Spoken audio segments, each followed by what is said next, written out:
right, welcome to another episode of Nard Knows, and this is the first episode of season 4, and it's only right we get the cooking in the kitchen. Well, my boy Kyle Kitchens, also known as Rambo, and if you go watch his film, you'll know why they call him that. But how you feeling today, man? Thankful for you being on the show. I'm feeling blessed. I'm feeling good. I'm feeling blessed and just happy. And thank you for just taking the time out of your day to just have me on the show. Hey, man, likewise, man. I want to get into it. You are two-time Defensive Player of the Year in the European League of Football. What does that say about you and all the work that you put in to get to this point? It says a lot, you know. First and foremost, you gotta thank God for giving you the ability to just be able to wake up every day to go do what you love to do. Mm-hmm. And then you have to thank your coaches, thank your players, and just also more importantly, you got to thank like the people that helped you build yourself to becoming a two-time defensive player of the year. You know, it's a lot. It's a lot that comes with it, and it's a lot that you have to just be thankful for. You know. And one thing that I noticed is that you've been with the Berlin Thunder pretty much your whole career in the ELF, and a lot of players don't get that luxury. I see players leave after great seasons, and like for example, Markel Castle left, and now he's with a whole nother team, and he had a great season with Chad Jeffries. But you were able to maintain, your identity and your play in Berlin. What is it about Berlin that keeps you hungry and keeps you staying on that team where a lot of other players left for another opportunity?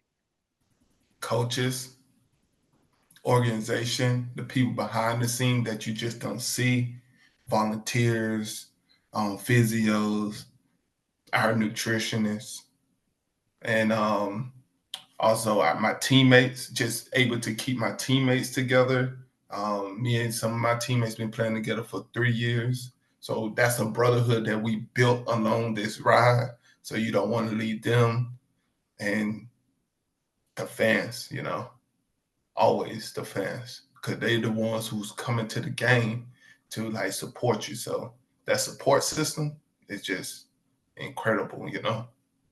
So at this point, you got some real estate in Berlin. You got a nice crib somewhere off a I'm lake trying. somewhere. I'm trying to start my own Airbnb out here, but it's hard.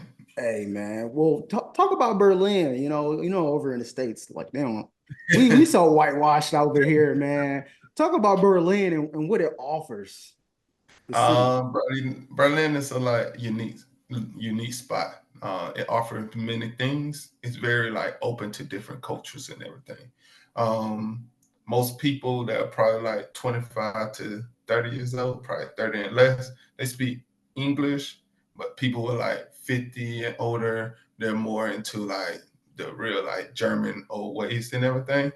A lot of history right here in Berlin for sure. And you just like you can always find a place for you and be who you are in Berlin. It's always somewhere that you can go where you're accepted for who you are. Basically, like you can go with people who are more outdoors. You can go with people who are more into techno. You can go to like sports people anywhere. You always can find a community among yourself in Berlin.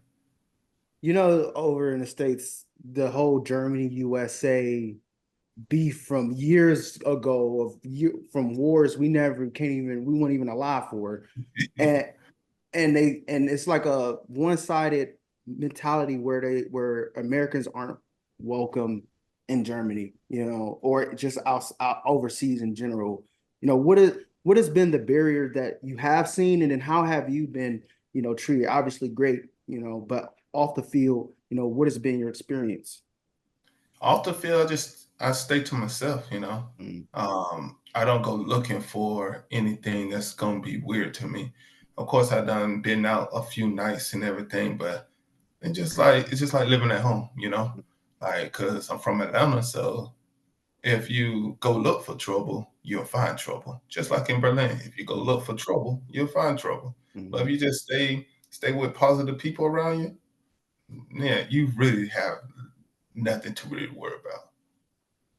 So the defensive tackle position is very unique because it's one of those positions, just like in the trenches, the offensive line and defensive tackles, the defensive ends, they're kind of overlooked.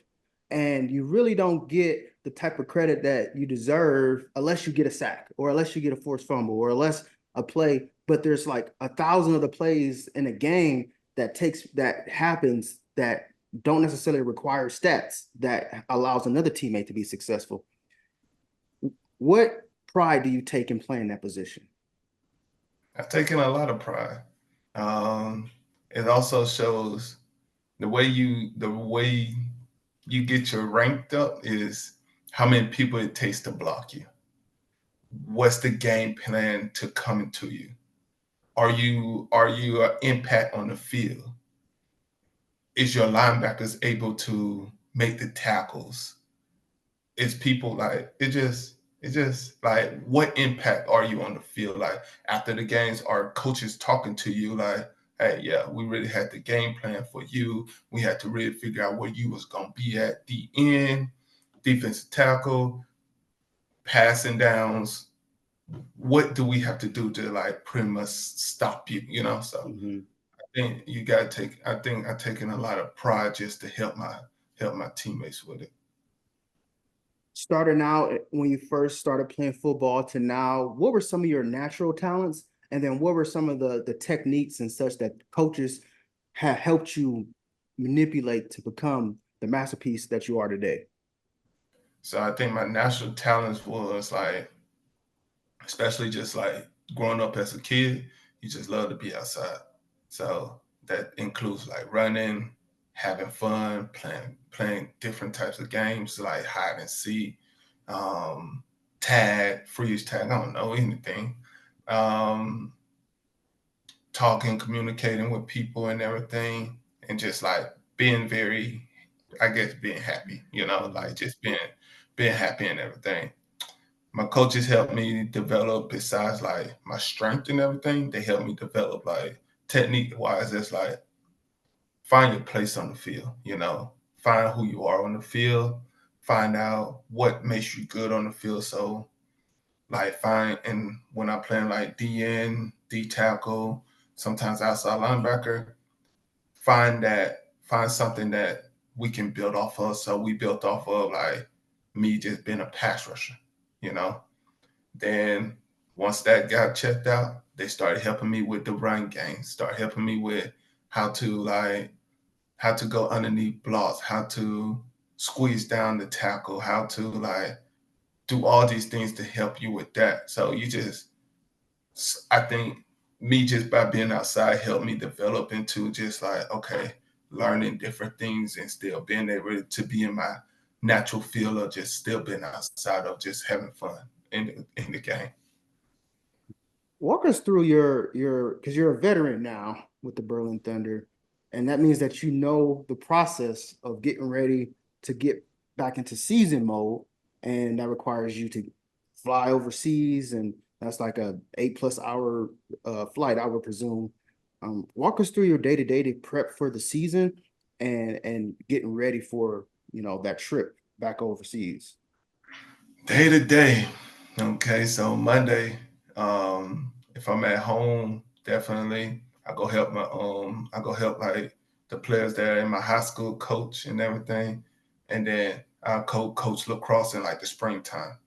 So, but just football wise, probably every day in that gym, doing something.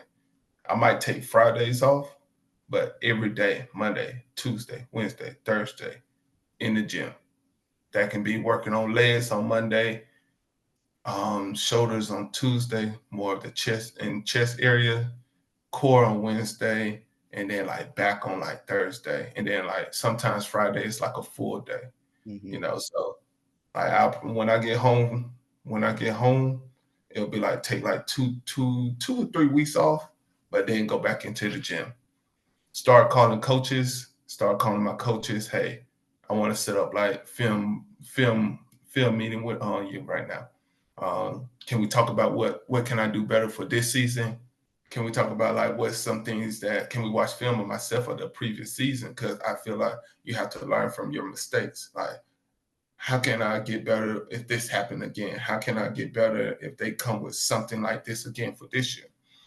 And then as the season starts to get closer and everything, all right, so there'll be like Monday through Friday. And as the season start getting closer, I started going running more.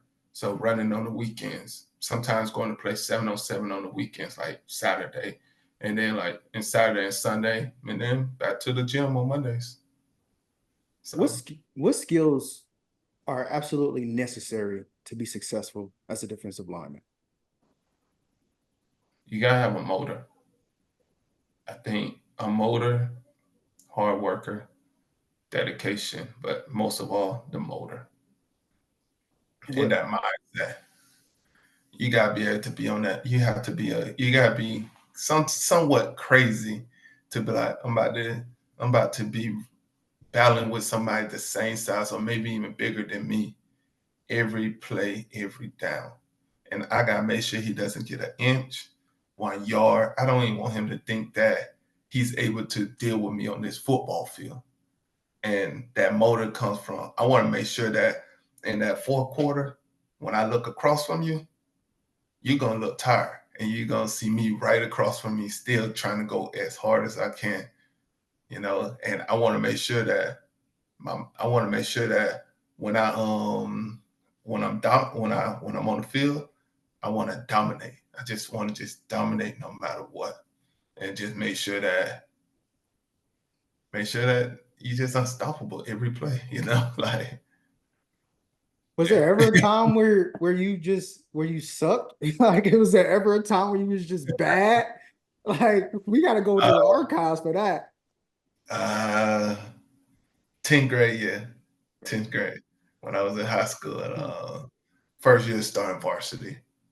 Like that was the first year I started varsity. But other than that, I just just stayed around the game so long. Stayed around positive people. Like back at home, I got my boy Terry and Demetrius. I got my coaches, Coach Kenya, Coach Zay, and Coach Felt, the guys that I just stay around the whole time, and we just kept working, kept working. So 11th grade, that's when I started like getting comfortable with the game.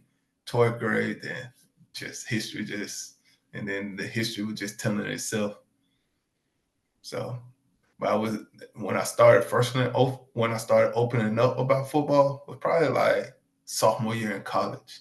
You know, when I became like the first time when I received the first time All American award and everything, and like all that stuff. So I say sophomore year was probably the first time I opened up, but when I was bad, 10th grade, sophomore, 10th grade in high school. I can actually attest to that. 10th grade, I was like my absolute worst, and I had my worst memory of football. And it was one of those memories where I got so embarrassed. I freaking tripped over a bench. The first time I ever took a lap around before practice, you take a lap, and it Yeah. was a bench there, and I didn't see it first time with a helmet on, and I fell, bust my butt, and all my teammates, most of them were upperclassmen, just ran right past me and laughed, except for one teammate who was probably one of the best teammates I ever had. But that moment could have broke me. It could have Yeah. deterred me from the game. Was there ever a moment that you had that was like, okay, either I'm going to love this or I'm going to leave this? Maybe one time was when I almost like this is a disgusting story, but when I like almost put my eye out one time. I fell on the stick and like messed up my eye. Like How? In the game practice?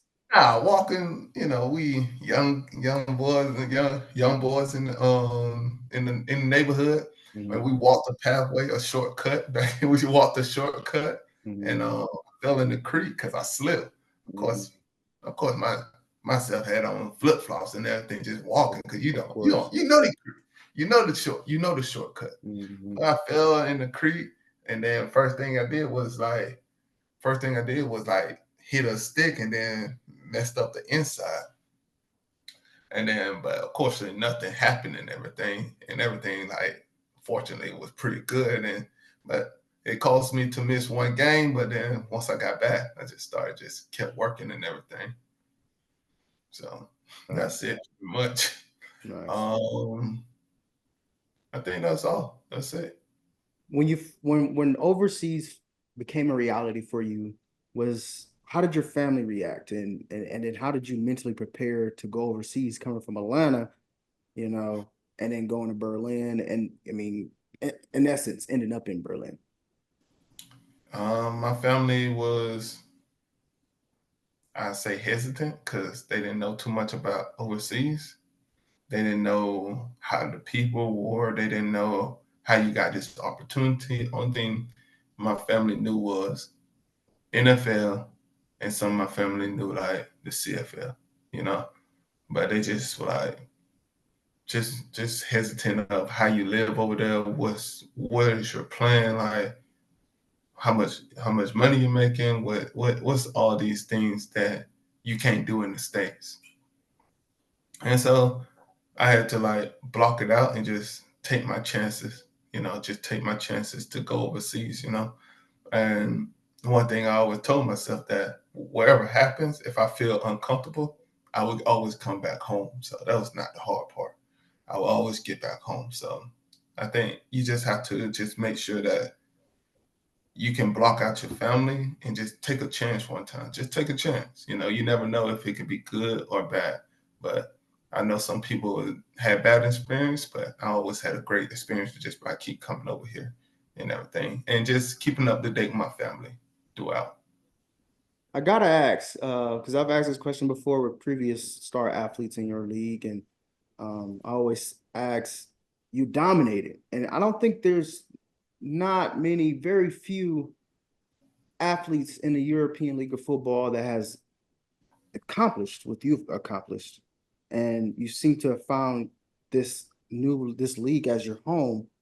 How come you haven't taken that opportunity, or maybe you have taken that opportunity to try for the NFL or the XFL, USFL, now the UFL, or even the CFL, or just coming back to the States and taking an opportunity there? What has been your moment or moments that has happened?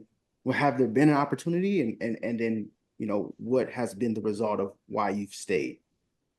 It's been opportunities, but only talks. They just only talking. They just like, hey, we're interested in you. And then probably a couple of days, hey, we done signed a player from D1, you know, or we signed a player from a former NFL team. And you get tired of it overall. You just get tired of hearing the same thing, same thing. And I just want to do this because I just love football. I Mhm. just love to play the game of football. And I don't want nobody who's probably, you probably making more money than me. You probably know more people than me. You probably know you might got everything over me. But I just want to do what I love to do because at the end of the day, I can't do this for the rest of my life. All right. You might say no. You might say we don't have enough. But I gotta look for the next opportunity because at the end of the day, if I keep waiting on you, I would start getting depressed. I would start feeling bad. I would start looking up guys' film and be like, I'm better than this guy. I have more stats than him. But I had to like say, no, I'm just gonna do what God has me plan and help me build off that. So it been opportunities. It just God just put me on the right path to where I need to be at in life and just keep me centered. A lot of athletes, they thank God when they win awards. They mention God when something great happens during the interview, post interview. But I know that is the surface level of how the role is that God plays in our lives, specifically the athlete realm, because He's universal. He affects us in every way. How has faith in football played a role in molding you the man that you are today? Just reading Bible verse and everything before games. You probably know the main Bible verse that you have to know before the game, Our Father. Psalms 23. Like you seen that all your life. Growing up in Pee Wee League, they used to pray before games, pray after games. So it's always been involved in you. Family, going to church, not, being around family, just praying around your family, praying when you're eating that dinner and everything. So Mhm. it's always been part of you throughout your whole life. It just now you're doing something that you love to do, which God wants you to do something that you love to do so he can mold you and see different things. And I can't, everybody love to do what they love to do. So that's Mhm. just my thoughts and everything. In my last episode, I talked to your boy Mondre London, man, and he's a big advocate for mental health. And he was talking about how, God has played a role in his life and made him such a strong advocate for other athletes because of the adversity that you mentioned being overlooked when you put in the work. And for you have played with Madre and he thinks highly of you, you know, what have you learned being around athletes like Madre and how have you been able to pour that into the young guns coming after you? Being around Madre, uh, trying to tackle that man all day is crazy. Um, Being around him, you just learn that at the end of the day, we're just trying to compete to be on the top. Okay. He won MVP first year. So I want to 2021. yeah, I want to win MVP. I want to be just like you, my boy. Um, you running, he ran 2,000 yards. Mhm. Okay, I gotta find something to compete with him now. I gotta go get 16 sacks. Being around people like athletes like Madre, being around people like who gonna be competitive, you only can either step up to the challenge or fold to it. Mhm. You wanna be better than him no matter what. Mhm. But he's gonna come with his A game, you come with your A game, and that's what you try to pour into younger people. Like it just step up to the plate. I was I was in high school going to play 7-on-7 with some grown men. And yes, I got my butt whooped, but I still never folded, and I never folded and just wanted to be the best I can out there. So that's what you have to when you're around competitive athletes like Mondre. Just know he bringing his A game, you bring yours. You pour that down to the younger group. Just compete no matter what. Like always, just have that heart. I got a couple more questions for you, man. Appreciate you so Go much for ahead. your time, brother. I know it's late over there. I could Um, talk all day. Hey man, well, we definitely gonna do a little more chit chatting, man. I've been waiting to get you on the show. Um, uh, who impacts you the most on and off the field, man? Coaches play a role, family plays a even bigger role, but for you and your story and your journey, who has impacted you the most on and off the field? Besides like family, like my mom, and like my uncles and my aunties and all them. Besides that, and I would say my coaches. Like I think my coaches of every level impacted me, but the main one I would say, the main four I would say probably my high school coaches, Coach Kenyon, Coach Zay, Coach Felt, and my lacrosse coach, Coach Ricker, had all impacted me the most into becoming a better human being, a better man, and just all.